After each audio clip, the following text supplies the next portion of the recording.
എന്ത് ചെയ്യുന്നു? പെയിന്റിംഗ് ആണ്. ആഹാ, ആർട്ടിസ്റ്റ് ആണല്ലേ? അയ്യ അതല്ല, ഇത് ഈ പത്തന കെട്ടിടത്തിലൊക്കെ പാടം കെട്ടി തൂങ്ങി അടിക്കുന്ന പെയിന്റിംഗ് ഇല്ലേ, 750 അതെന്തായിട്ടൊരു അയ്യേ ചേട്ടാ, നിങ്ങൾ വിചാരിക്കണ പെയിന്റ് പണി എത്ര മോശം പണിയൊന്നുമല്ല. ഞങ്ങൾക്ക് അങ്ങനെ വെളുപ്പാൻ കാലത്ത് എഴുന്നിട്ട് പോകുന്നു വേണ്ട.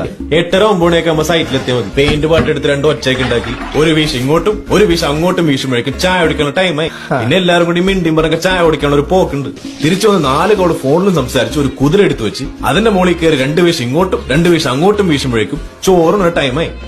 നല്ല പച്ച വാഴയിലെടുത്ത് ഉപ്പും വെളിച്ചെണ്ണയൊക്കെ പുരട്ടി തീര് വാട്ടി ചോറും കറിയും പൊതിഞ്ഞെട്ടിക്കൊണ്ടുവരും. അത് തുറക്കുമ്പോ ഒരു മണം വരും. ഇതും കഴിച്ച് ആകാശവാണിയിൽ ചലച്ചിത്രഗാനവും കേട്ട് പേപ്പറും പിരിച്ചു കിടന്നൊരു ഉറക്കമുണ്ട്. ഓത്താണ് സ്വർഗം. പിന്നെ 2 മണിയൊക്കെ ആകുമ്പോഴത്തേക്കും മതിലൊക്കെ ഒന്ന് തടവി വരുമ്പോഴേക്കും 4 മണിയായി. പിന്നെ ടർപ്പനിട്ട് ബ്രഷിൽ പെയിന്റ് ഒക്കെ കുറച്ച് കളഞ്ഞ് കൈയും കാലമൊക്കെ സോപ്പിട്ട് കഴുകി കുട്ടപ്പനായി. മേസ്ത്രി റൂമിൽ കൈ നീട്ടുമ്പോണ്ടല്ല അപ്പൊ കിട്ടി 750 തച്ച്. വല്ല പെയിന്റ് പണിക്കും പോയാ മതിയായിരുന്നു.